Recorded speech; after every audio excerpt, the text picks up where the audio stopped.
আজকে আমি তো পরিষ্কার বলি, আরে তারা রামের নামে স্লোগান দেয়, তারা রামের নামে স্লোগান দিতে বাধ্য করে, অথচ রাম একটা সৃষ্টি, সে কখনোই সৃষ্টিকারী নয়।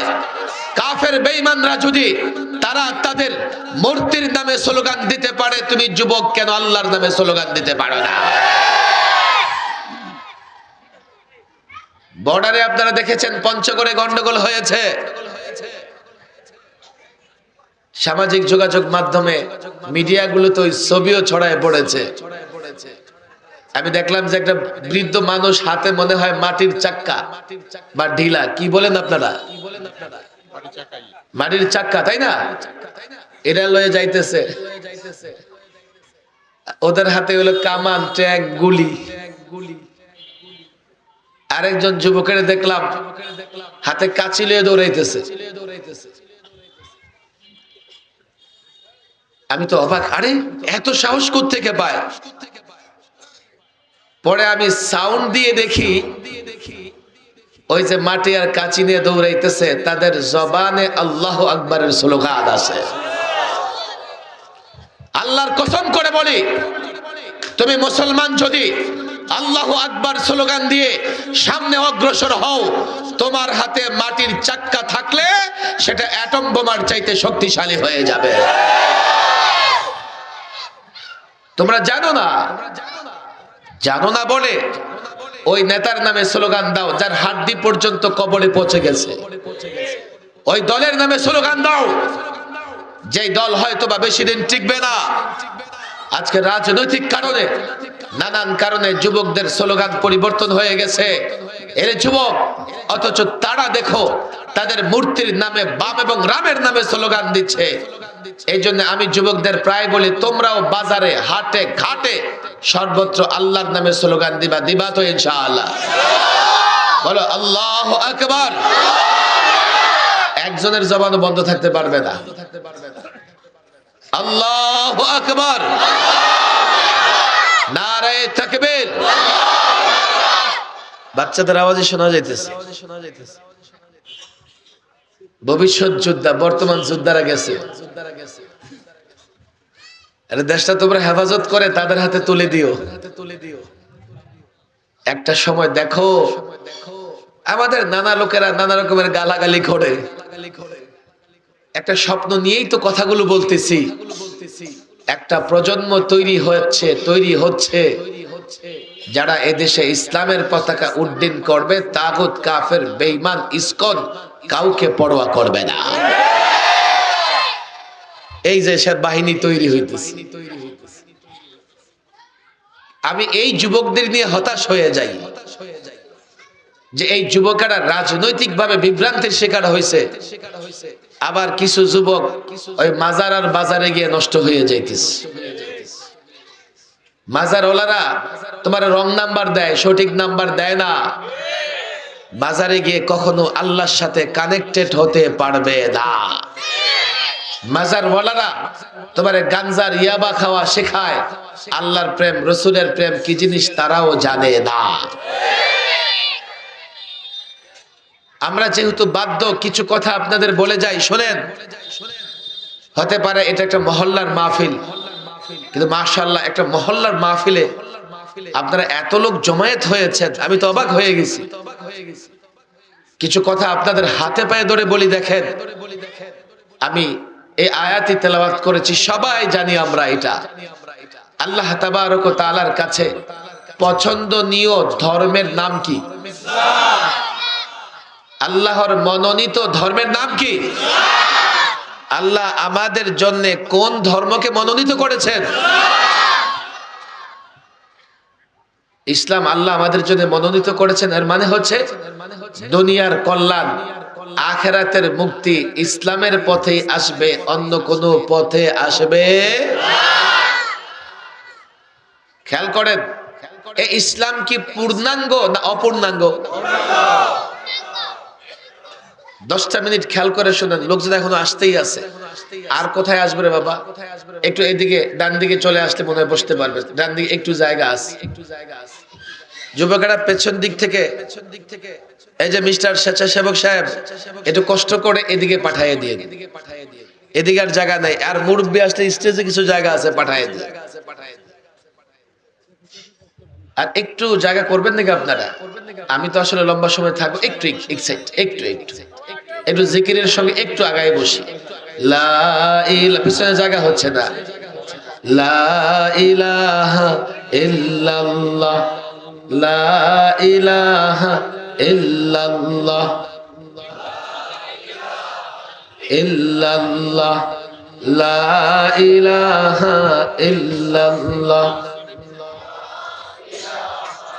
ইল্লাল্লাহ, ইল্লাল্লাহ, লা ইলাহা ইল্লাল্লাহ, ইল্লাল্লাহ, লা ইলাহা ইল্লাল্লাহ, লা ইলাহা ইল্লাল্লাহ, ইল্লাল্লাহ, লা ইলাহা ইল্লাল্লাহ। সবাই সবাই আওয়াজ করে ইল্লাল্লাহ, লা ইলাহা ইল্লাল্লাহ, ইল্লাল্লাহ, লা ইলাহা ইল্লাল্লাহ, ইল্লাল্লাহ, লা ইলাহা ইল্লাল্লাহ, লা ইলাহা ইল্লাল্লাহ, মুহাম্মাদুর রাসূলুল্লাহ সাল্লাল্লাহু আলাইহি ওয়াসাল্লাম। একটা কথা কিন্তু মনে রাখবেন, না হলে আপনারা নারাজ হয়ে যাবেন। আলেম কোরআন সুন্নাহ অনুযায়ী কথা বলতে বাধ্য। কথা ঠিক না বেঠিক? সূরাতুল মায়েদার 63 নম্বর আয়াত মনে রাখবেন তো। যদি কোনো আলেম কোরআন সুন্নাহ অনুযায়ী জাতিকে সৎ কাজের আদেশ, অসৎ কাজের নিষেধ না করে, সে আলেম বড়ই মন্দ কাজ করতেছে। কথা ঠিক না বেঠিক? এটা মনে না রাখলে আজকাল দেখা যাবে আপনারা কেউ না কেউ নারাজ হবেন, আবার কেউ না কেউ মনে করবেন এই মৌলভী সাহেব সঠিক না। হ্যাঁ, আমি যদি আপনাদেরকে ভুল বুঝাই, কোরআনুল কারীমের কোন আয়াতের অপব্যাখ্যা করি, রেকর্ড হচ্ছে, আপনিও নোট করে দেন, তখন তো আর আমার কথা মানবার তো দূরের কথা, আমার দাওয়াত দেওয়াই ঠিক হবে না। আমি যদি কোরআন সুন্নাহর কোন বিষয়ের অপব্যাখ্যা করি, আমার মূল্যায়ন তো দূরের কথা, দাওয়াত দেওয়াই ঠিক হবে না। এই জন্য আজকাল এটা কঠিন কাজ না। আমি বক্তৃতা করতেছি, রেকর্ড হচ্ছে, তবে আমার বক্তৃতা নিয়ে আর ডাক্তারের কাছে যায়েন না, তাহলে সে বুঝবে না। রাজনীতিবিদের কাছে যায়েন না, সে বুঝবে না। আরেকজন আলেমের কাছে যাবেন, যে সাকাত সাহেব যা বলেছে সঠিক না ভুল, তাহলে আপনি সঠিকটা বুঝতে পারবেন। কোন রাজনৈতিক নেতাকে আমার বক্তব্য যাচাই বাছাই করতে দিয়েন না। ডাক্তার চিকিৎসা করেছে, আপনি যদি প্রেসক্রিপশন নিয়ে ইঞ্জিনিয়ারের কাছে যান, তো ইঞ্জিনিয়ার বলবে এখানে রড একটু বেশি হয়ে গেছে। কথা ঠিক না বেঠিক? বলবে সিমেন্ট এখানে 10 বস্তা কম হয়েছে, রোগীরে 10 বস্তা সিমেন্ট খাওয়াই দিবে। ডাক্তারকে যাচাই বাছাই করতে হলে আরেকটা ডাক্তারের কাছে যেতে হবে। যেহেতু আমি বাধ্য, আমি আপনাদের বলি, দেখেন ইসলাম সম্পর্কে প্রথম কথা, ইসলাম আমাদের জন্য মনোনীত করেছেন কে? ইসলাম পূর্ণাঙ্গ না অপূর্ণাঙ্গ? পূর্ণাঙ্গ বলতে কি বুঝেন? ব্যক্তি জীবন, সমাজ জীবন, রাষ্ট্র জীবন, প্রত্যেকটা জীবনের প্রত্যেকটা সমস্যার সমাধান ইসলামে আছে না নাই? এখন কেউ যদি বলে যে কোরআনে রাজনীতি নাই, সঠিক বলেছে না ভুল বলেছে? আমি তাকে একটা প্রশ্ন করতে চাই, ভাইরে যদি কোরআনের রাজনীতি না থাকে তো তুমি মুসলমান রাজনীতি কেমনে করো? মুসলমান তো কোরআনের বাইরে গিয়ে কিছুই করতে পারে না। কোরআনের রাজনীতি না থাকলে তুমি রাজনীতি কেন করো? বলবে হুজুর আমি বলছি আসলে কোরআনের নোংরা রাজনীতি নাই, আমরা তো নোংরা রাজনীতি করি। আচ্ছা, এতক্ষণ তো ছিল পাপী, এখন মহাপাপী, নোংরা রাজনীতি কেন করো? জাতি তো তোমাদেরকে রাজনীতির নামে নোংরা রাজনীতি করতে বলে না। তারা এই কথা বলে ইসলামের একটা অংশকে ইসলাম থেকে বাদ দিয়ে দিতে চায়। রাসূলুল্লাহ রাষ্ট্র চালিয়েছেন না চালান নাই? আপনাদের কষ্ট হইতেছে? এই বাবা বের হো, বের হো, তোরা বের হইলে বের হো, এগুলা খুব ই করতেছে। রাস্তা করে দাও, রাস্তা করে দাও। বসবা? বসো বসো বসো। ওই যে সন্ধ্যা রাত না, এই পিচ্চিতে সব বলে টাকারে ঘুরতেছে এগুলো। ওই যে আরেকটা আসে, বসো বসো। ওদের তো চোখে এখনো ঘুম আসে নাই, ওরা এখনো নিস্তেজ হয় নাই। হ্যাঁ, একটু শুনতে হবে। যদি পছন্দ না হয় বয়কট করে দেন, আর কোনদিন দাওয়াতও দিয়েন না। আমি গতকাল সকালবেলায় এটা মাদ্রাসার প্রোগ্রাম ছিল, আমি আগের দিন রাতে ক্যান্সেল করে দিছি। আমার শরীর অনেক খারাপ, আমি প্রোগ্রামে যেতে পারবো না। সকাল 9টায় যখন ঘুম ভাঙছে আমার অস্থির লাগতেছে। কেন? আমি মনে মনে ভাবতেছি এই যে মাদ্রাসায় ওলামা ইকরাম জমা হইছে, তাদেরকে কিছু কথা তো আমার বলতে হবে। আমি যদি আজকে না বলি, মারা যাই যদি, তাহলে আমার কিছু কথা তো তাদেরকে বলা হইল না। সঙ্গে সঙ্গে উঠে দৌড় দিছি প্রোগ্রামে সকালবেলায়। আল্লাহর কসম করে বলি, ব্যথার জায়গা থেকে কথা বলি, আমাদের দেশে এখন সবচাইতে বড় ফিতনা হচ্ছে রাজনীতি। রাজনীতির কারণে অনেক মানুষ ঈমানহারা হয়ে যাচ্ছে। ব্যক্তি জীবনে কিন্তু সবাই ইসলাম প্র্যাকটিস করে, ইসলাম মানার চেষ্টা করে। এখন আমি শুধু ব্যক্তি জীবনের কথা বলবো, আর রাষ্ট্র জীবনে আপনি ঈমানহারা হয়ে যাবেন। আল্লাহ আমাকে জিজ্ঞেস করলে আমি তো জবাব দিতে পারবো না। কেন পারবো না? আল্লাহ আমাকে মাহফিলের মোহতাজ বানায় নাই, আল্লাহ আমাকে কাপুরুষ বানায় নাই, যার জন্য গত 16 বছর 3 মেয়াদে 3 বার সরকারি মেহমানখানায় ছিলাম, বাতিলের সঙ্গে একবারও আপোষ করি নাই। আপোষ করলে 3 বার মেহমানখানায় যেতে হতো না। 11তে, 13, 14তে, এবার 21, 22, 23-এর একটা অংশ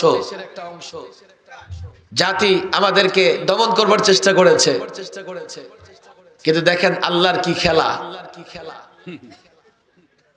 ওলামাদের উপর টর্চার কেন করেছো? ওলামারা কি অন্যায় করেছে? 1 সপ্তাহ ডিবিতে 32টা মনিটর লাগায়া শুধু সাকাওয়াত সাহেবের বক্তৃতা শুনছে। কি তার কোন বক্তৃতায় উস্কানি আছে কিনা, রাষ্ট্রদ্রোহিতা আছে কিনা? আলহামদুলিল্লাহ 11টা মামলা, এই সমস্ত বক্তৃতা, এমন বক্তৃতা কোথায় কোন চিপায় কি বক্তৃতা করছে এটা ওদের কালেকশনে আছে। শেষ পর্যন্ত 11 মামলার রিমান্ড শেষে একটা ঘর আছে যে ওনার উস্কানিমূলক বক্তৃতা আছে না নাই, এই ঘরটা ওরা পূরণ না করে রিমান্ডের রিপোর্ট দিয়ে দিচ্ছে। বললাম লেখেন আছে? হুজুর আমরা তো আপনার কোন উস্কানিমূলক বক্তৃতা পাই নাই। আচ্ছা তাহলে লেখেন নাই? হুজুর পাই নাই বলতে যে নাই এমন তো না। আমি বললাম না, একটা লিখতে হবে, হয়তো আছে লেখেন, নাই লেখেন খালি রাখবেন কেন? আচ্ছা লেখেন যে পাই নাই, এটাও লেখেন পাই নাই। শেষ পর্যন্ত তারা বাধ্য হয়েছে পাই নাই লিখতে। আরে আমরা রাষ্ট্রের বিরুদ্ধে কেন বক্তৃতা করব? আমরা রাষ্ট্র পেয়েছি ইসলামের জন্য, এটা আল্লাহ তাবারক ওয়া তাআলার নিয়ামতের রাষ্ট্র, এবং আমরা মনে করি এই দেশে মানুষকে সঙ্গে নিয়ে বুঝিয়ে খুব সহজে আমরা ইসলাম প্রতিষ্ঠা করতে পারবো। আমরা কার বিরুদ্ধে উস্কানিমূলক বক্তৃতা দিব? হাতে পায়ে ধরি ভাই, আলেমরা সবচাইতে বেশি আপনাদের হিতাকাঙ্ক্ষী। একজন আলেম যখন কি হয়, আলেম যখন ইমামতিতে দাঁড়ায় কি বলে জানেন? আনা ইমামুল লিমান হাদারা ওয়া মান ইয়াহদুরুন, আমি ইমাম যারা আসছে যারা আসবে। কোন ইমাম কিন্তু এই কথা বলে না আনা ইমামুল লিমান হাদারা ওয়া মান ইয়াহদুরুন ইল্লা উমুক লীগ, যে আমি ইমাম যারা আসছে যারা আসবে অমুক লীগ ছাড়া, অমুক দল ছাড়া। তাহলে আলেম সবার ইমামতি করে, সবার হিতাকাঙ্ক্ষী। আলেম যখন নামাজ শেষে দোয়ায় হাত উঠায়, রব্বানা আতিনা ফিদ দুনিয়া হাসানা ওয়া ফিল আখিরাতি হাসানা, আল্লাহ আমাদের সবাইকে দুনিয়ার কল্যাণ দাও, আখিরাতের কল্যাণ দাও, তখন কিন্তু আলেম এই কথা বলে না যে অমুক দল ছাড়া। আলেম সবার কল্যাণ চায়। বলবেন হুজুর তাহলে আপনার কথা আমার দলের বিরুদ্ধে যায় কেন? তোমার বিরুদ্ধে বা তোমার দলের বিরুদ্ধে আমার কথা এই জন্যই যায় যে তোমার দল এবং তুমি ইসলামের বিরুদ্ধে কাজ করতেছো, আর আমি ইসলামের পক্ষে কথা বলতেছি। যাবেই তো। ডাক্তার সবসময় রোগীর মন মতো চিকিৎসা করে না। তুমি তোমার দলীয় ডাক্তারের কাছে যাও, ডাক্তার যখন চেক করে দেখবে যে পেটের ভিতরে পাথর, সেই কথা বলবে না আপনি আমার দলীয় লোক, কেমনে আপনার পেটটা আমি কাটি। যদি দলীয় লোক মনে করে ডাক্তার পেট কাটা রেখে দেয় তো দুদিন পরে টিউমার ব্রাস্ট হয়ে মারা যাবেন। আলেমরা কিছু তিক্ত কথা এই জন্যই বলে, আপনার তিক্ত কথা ছাড়া আপনার চিকিৎসা হবে না।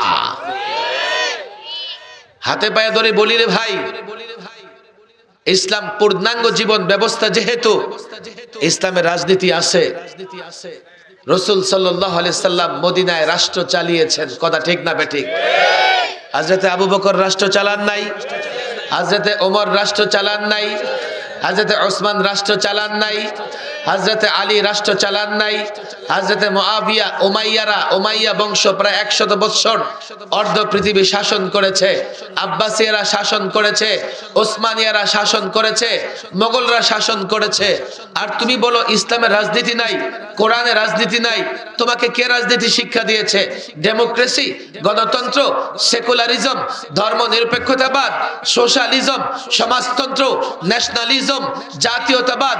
আল্লাহর কসম করে বলি এগুলো একটা তন্ত্র মন্ত্র, তোমার কল্যাণের জন্য নয়। আল্লাহ তোমার জন্য যে দিন, যে ইসলাম মনোনীত করেছেন, এটাই তোমার জন্য কল্যাণকর। আমি যুবকদের প্রায় বলি তোমরা একটা কাজ করো রে বাবা, এই তন্ত্র মন্ত্র ইসলামকে একদিকে আর তন্ত্র মন্ত্র একদিকে রাখো। আপনারা বলুন হুজুর দরকার কি? দুমুঠো ভাত খেতে পারলেই তো হয়। দরকার আছে, দরকার আছে। এই 53 বছর বাংলাদেশের বয়স, এই রাজনীতির কারণে, ক্ষমতা কেন্দ্রিক রাজনীতির কারণে, ক্ষমতার দ্বন্দ্বের কারণে, কেউ থাকবার জন্য কেউ যাবার জন্য এতটা সংঘাত হয়েছে। 53 বছরে আমার দেশে রাজনৈতিক সংঘাতের কারণে এত লাশ পড়েছে, কোন দেশে যুদ্ধেও এতটা লাশ পড়ে না। 53 বছরের রাজনৈতিক সংঘাতের কারণে এত রক্ত ঝরেছে, মানুষের এত সম্পদ বিনষ্ট হয়েছে, এত গাড়ি ভাঙচুর হয়েছে, জাপান বছরে এত গাড়িও বানায় না। আজকে পরিবর্তন হয়েছে, আপনারা মনে করবেন পরিবর্তনের পরে শান্তি প্রতিষ্ঠা হবে? আল্লাহর কসম, আবারও যদি পুরনো সিস্টেমে তন্ত্র মন্ত্র দিয়ে রাষ্ট্র পরিচালনা করা হয়, চুরি বন্ধ হবে না, দুর্নীতি বন্ধ হবে না, মারামারি বন্ধ হবে না, ডাকাতি বন্ধ হবে না। যদি ইসলাম আনতে পারো, আর একটাও থাকবে না, শান্তির বাংলাদেশ প্রতিষ্ঠিত হবে।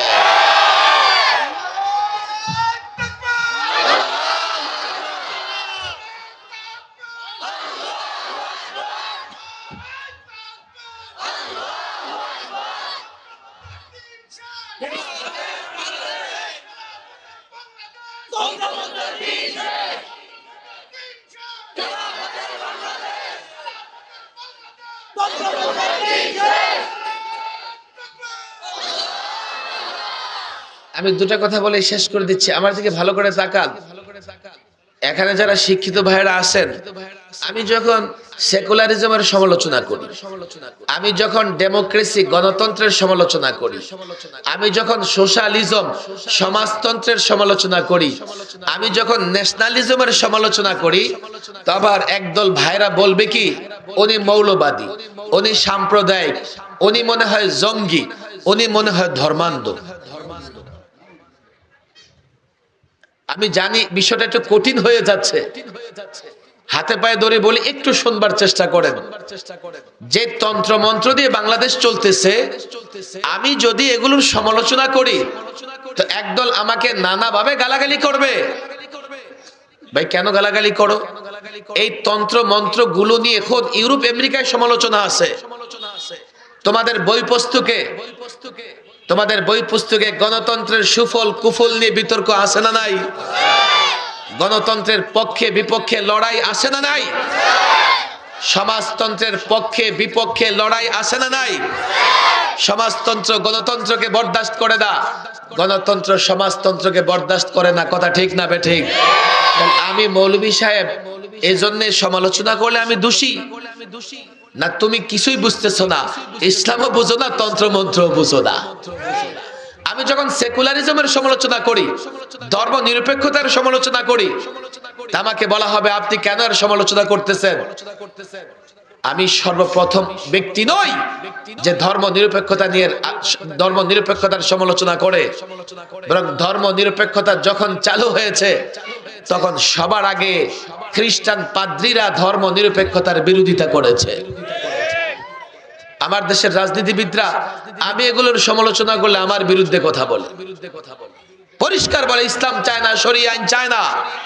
কেউ ধর্ম নিরপেক্ষতা চায়, আর কেউ সেকুলারিজম চায়, কেউ ডেমোক্রেসি চায়, কেউ সোশ্যালিজম চায়। 50,000 বৎসরও যদি এগুলো দিয়ে রাষ্ট্র চলে, এই রাষ্ট্রে কোনোদিন শান্তি আসবে না, আসতে পারে না। 32 বছর আগে আমার 2 নম্বর লাস্ট কথা, আপনারা ঢাকার পাশের মানুষ এবং এই এলাকায় হাফিজ হুজুর খুব যাতায়াত করতেন। এদিকে রায়পুরে, সম্ভবত রায়পুরেই তো আল্লামা শামসুল হক ফরিদপুরি হাফিজ হুজুরের প্রতিষ্ঠিত অনেক প্রতিষ্ঠানও আছে। 32 বছর আগে হাফিজ হুজুর তওবার ডাক দিয়েছিলেন। কি থেকে তওবা করবা? আমরা তন্ত্র মন্ত্র দিয়ে রাষ্ট্র চালিয়ে গুনাহ করেছি, অপরাধ করেছি, অথচ আমরা হচ্ছি আল্লাহর খলিফা। খলিফার কাজ কি? প্রতিনিধির কাজ কি? তাকে যেই কাজের জন্য প্রতিনিধি বানানো হবে সে সেই কাজ করবে। আমরা ওই 32 বছর আগে হাফিজ হুজুর যখন দেখলেন তন্ত্র মন্ত্র দিয়ে রাষ্ট্র চালিয়ে আল্লাহর খেলাফত প্রতিষ্ঠা না করে, কোরআন সুন্নাহ প্রতিষ্ঠা না করে আমরা অন্যায় করেছি, তওবার ডাক দিয়েছিলেন। সেদিন যদি আমরা তওবা করতাম, ইসলাম মেনে চলতাম, তো আজকের বাংলাদেশে এতটা রাজনৈতিক সংঘাত হয় না। আপনি বলবেন রাজনৈতিক সংঘাত শেষ হয়ে গেছে? শেষ হয় নাই। ক্ষমতা কেন্দ্রিক রাজনৈতিক সংঘাত কোনোদিন শেষ হবে না। যতদিন ক্ষমতার চেয়ার থাকবে, ক্ষমতায় যাওয়ার আশা থাকবে, সংঘাত লেগেই থাকবে, লাশ পড়তেই থাকবে। কথা ঠিক না বেঠিক? আমি হাফিজ হুজুরের সেই কথাটা আবার এখন যুবকদের বলতেছি। আমি এই জন্য যুবকদের এখানে বসিয়েছি, দেখো এই যুবকেরা, তোমরা তওবা করো, তোমরা আল্লাহর প্রতিনিধি, আল্লাহর খলিফা, তোমাদের কাজ হচ্ছে এই জমিনে আল্লাহর বিধান বাস্তবায়ন করা। আমি জানি তোমাদের দল কিংবা নেতা যারা আমার উপর ক্ষুব্ধ হবে, কিন্তু আমি তো বাধ্য, আমি আল্লাহর কাছে জবাব দিতে পারবো না তোমাদেরকে যদি ইসলামের কথা না বলি, সৎ কাজের নির্দেশ না দেই, অসৎ কাজ থেকে নিষেধ না করি। আল্লাহ প্রদত্ত দায়িত্ব, আল্লাহর কাছে পাকড়াও হবার ভয়ে আমি আপনাদের আহ্বান জানাচ্ছি, সব তন্ত্র মন্ত্র ছেড়ে ইসলাম ধরেন, আলেমদের সঙ্গে সম্পর্ক রাখেন, দুনিয়ারও কল্যাণ হবে, আখিরাতের মুক্তি হবে। কথা ঠিক না বেঠিক? কথা যা বলেছি মনে থাকবে তো ইনশাআল্লাহ? হাত তুলে ওয়াদা করেন আমাদের সঙ্গে থাকবেন তো ইনশাআল্লাহ? আপনারা ঢাকার কাছের মানুষ না? আমরা তো অনেক জুলুম সহ্য করেছি কি করি নাই? কেন? ক্ষমতার জন্য না। আমরা চাই যে এই রাষ্ট্রে কোরআন সুন্নাহ প্রতিষ্ঠা হোক। আমরা আমরা যদি আমাদের চেষ্টা অব্যাহত রাখি, আপনারা সহযোগিতা করবেন তো ইনশাআল্লাহ?